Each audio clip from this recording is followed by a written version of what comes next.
futur pour traquer la dénommée Sarah Connor. Si jamais il sonne à ta porte, il vaut mieux le laisser dehors. C'est dans la tête de James Cameron qu'il a commencé à éclore avant d'arriver au ciné sous les traits d'un acteur en or. Si tu te trouves sur son chemin, il parle ensuite, il tire d'abord, et si jamais tu lui tiens tête, il se la joue toréador. À moins qu'il ne soit sous tes ordres, face à tes ennemis les plus forts, pour te préserver de la mort, du destin conjurer le sort. Viens avec moi si tu veux vivre. Mais savez-vous réellement tout sur ce personnage qu'on adore? Mesdames et messieurs, pour vous en assurer, voici 5 anecdotes étonnantes sur Terminator. Reste cool. Sac à merde.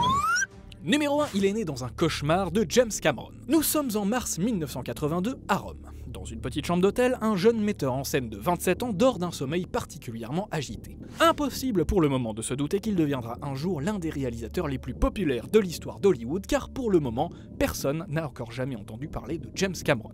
Et pourtant c'est bien cette nuit-là, dans ce petit hôtel, que s'apprête à démarrer sa légende. S'il est de retour à Rome, c'est parce qu'il s'est récemment fait virer de son premier long métrage. Le film d'horreur Piranha 2 a pris un tournage particulièrement éprouvant auprès d'une équipe technique italienne qui ne parlait pas un mot d'anglais. Licencié par le producteur Ovidio Assonitis qui lui a carrément conseillé d'oublier le cinéma, Cameron est bien décidé à lui donner tort. C'est la raison pour laquelle il est venu vérifier ses rushs et même modifier discrètement le montage final de Piranha.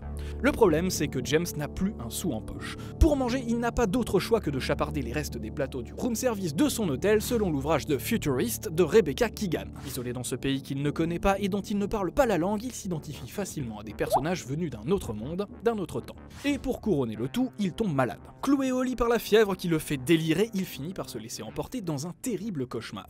Au beau milieu d'un grand brasier, un torse robotique aux airs de squelette, nimbé de flammes, s'avance dans sa direction en rampant, un couteau de cuisine à la main. À son réveil, James Cameron s'empare d'un bloc-notes de l'hôtel et se met à faire l'une des choses qu'il sait faire le mieux, ainsi que le prouveront plus tard ses incroyables storyboards, ses concept art de la Reine Alien ou encore ce fameux croquis de Titanic signé de sa main, c'est-à-dire dessiner. Une fois son crayon levé, le résultat est impressionnant. Et même si James ne s'en doute probablement pas encore, il vient de créer le Terminator. Quelques mois plus tard, ce petit dessin est devenu une histoire, puis un scénario, teinté des influences SF de Cameron, dont le premier court-métrage, Xenogenesis, racontait déjà l'histoire de deux humains aux prises avec une machine en 1978. Une fois le script terminé, il tente donc de le vendre à un producteur. Peu importe la somme qu'on lui proposera, sa seule condition est la suivante, réaliser lui-même Terminator. Après la douloureuse expérience Piranha 2, plus question de se faire engager pour mettre en œuvre l'idée de quelqu'un d'autre, il veut absolument créer son propre film. Mais son manque d'expérience et le fait qu'il se soit fait virer de son précédent film ne jouent pas vraiment en sa faveur. La productrice Gail Ann Hurd met donc la main sur les droits de Terminator pour seulement $1. Ah ouais, quand même. Non mais d'accord, j'avais bien compris qu'il était question de baisser les tarifs, mais là, $1 ?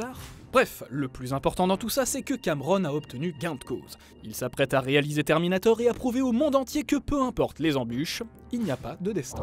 Pas de destin. Numéro 2, Terminator a failli ne pas avoir la tête de Schwarzenegger. Quelques mois ont passé, James Cameron est désormais en phase de post-production de son Terminator et en pleine constitution de son casting.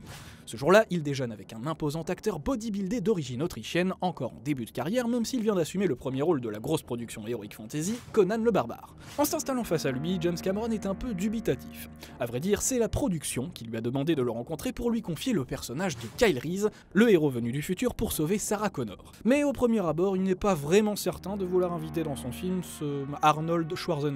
Pourtant, contre toute attente, le repas se passe merveilleusement bien et le courant passe tout de suite entre les deux hommes.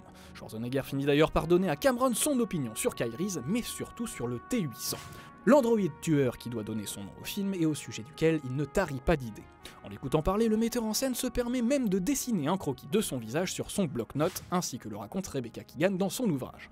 À la fin du repas, Cameron se rend compte avec embarras qu'il a oublié son portefeuille et laisse donc Schwarzenegger régler la note. Peu importe, car ce déjeuner a bouleversé les convictions du réalisateur. Pour lui, l'évidence s'impose peu à peu, ce bodybuilder autrichien ne doit pas incarner Kyle Reese, mais bien le Terminator. Un rôle que la production pensait initialement confier à l'imposant joueur de football O.J. Simpson, ou bien à Lance Henriksen, dont les essais avaient été très convaincants et qui incarnera finalement le détective Vukovic.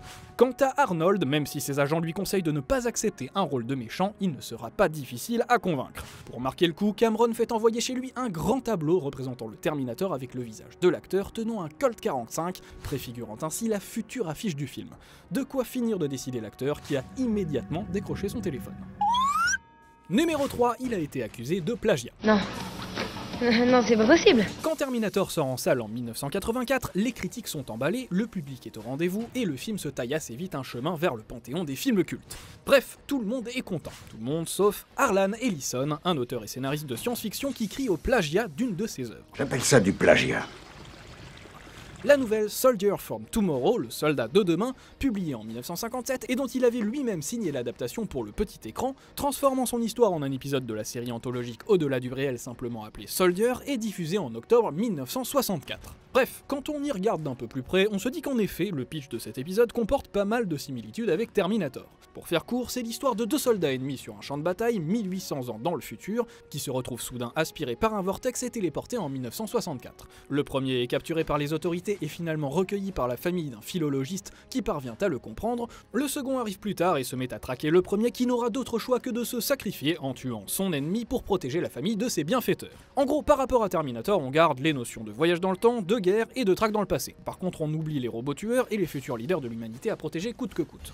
En résumé, peut-être qu'à la rigueur, James Cameron, en grand fan de SF qu'il était dans son enfance, a vu cet épisode et s'en est partiellement inspiré pour créer son histoire, mais franchement là, on peut quand même difficilement parler de plagiat, faut pas déconner. N'empêche que Harlan Ellison a plus ou moins obtenu gain de cause. Il a été dédommagé financièrement et a bénéficié d'un petit carton remerciement aux travaux de Harlan Ellison dans le générique final. Bon, par contre, James Cameron, ça lui a pas plu du tout.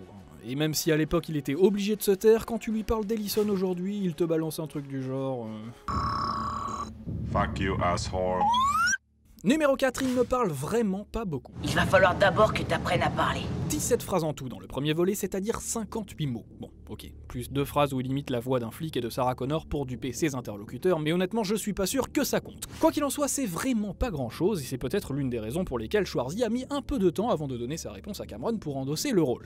Bon, dans le deuxième film, ça va un peu mieux pour lui, puisqu'il passe à 700 mots au total, mais précisons tout de même qu'il a reçu un cachet de 15 millions de dollars pour le film, soit 21 000 dollars par mot. C'est bien payé, hein, surtout quand on sait que Linda Hamilton, elle a dû se contenter d'1 million de dollars pour tout le film. Bref, ce qui est quand même fort, c'est qu'en si peu de mots et en si peu de phrases, on arrive à une telle quantité de répliques cultes. Des trucs du genre Hasta la vista, baby. Sarah Connor. I'll be back. À ce propos d'ailleurs, sachez que le célébrissime I'll Be Back du premier film a bien failli se transformer en I'll Come Back, que Schwarzy, ayant du mal à prononcer la contraction, a demandé à Cameron de modifier la réplique en I Will Come Back, ce que le réalisateur a refusé de faire, et qu'en Espagne, la réplique Hasta la Vista Baby a été transformée en Sayonara Baby, passant donc de l'espagnol au japonais.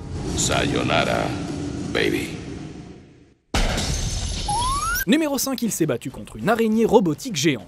Avis à tous les fans de Terminator, à tous les amateurs de parcs d'attractions, et bien sûr à tous ceux qui cumulent les deux passions. Sachez-le, il existe une suite directe à Terminator 2, le jugement dernier. Non, je veux dire une suite directe, réalisée par James Cameron, sortie en 1996 avec Arnold Schwarzenegger, Linda Hamilton, Edward Furlong et Robert Patrick. Vous vous souvenez de Chérie, j'ai rétréci le public à Disneyland?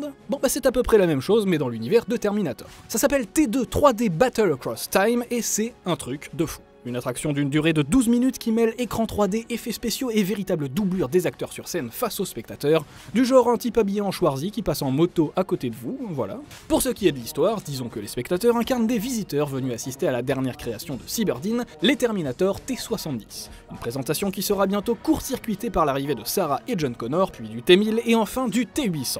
Après un premier affrontement, John et le T-800 se retrouvent catapultés dans le futur, en pleine guerre contre les machines, où ils tentent d'accéder à Skynet en échappant au T-1000, à des drones, puis à un endosquelette, avant d'affronter ce qu'on pourrait appeler le boss final, le T-1 million, une espèce d'araignée métallique et géante constituée de métal liquide. Bref, un pur spectacle. Le seul problème, c'est qu'il vous faudra vous rendre jusqu'au parc Universal Studios japonais pour la tester, puisque même dans les deux parcs américains, elle a fini par être remplacée. Voilà, on vous a tout dit. Ah non, pardon, on a juste oublié de vous préciser qu'à l'époque où il a été tourné, Terminator 2 était le film le plus cher de l'histoire, que le personnage de Kyle Reese a failli être confié au chanteur Sting et qu'il aurait pu être accompagné d'un chien robotique, que la voix que l'on peut entendre à la fin de Terminator 2 lorsque le T-1000 est en train de fondre est en réalité celle de James Cameron, et que les premières taglines de Terminator 3, à savoir la guerre commence en 2003 ou encore la guerre commence le 2 juillet, ont été supprimées suite à l'entrée en guerre des États-Unis contre l'Irak. Fuck yeah!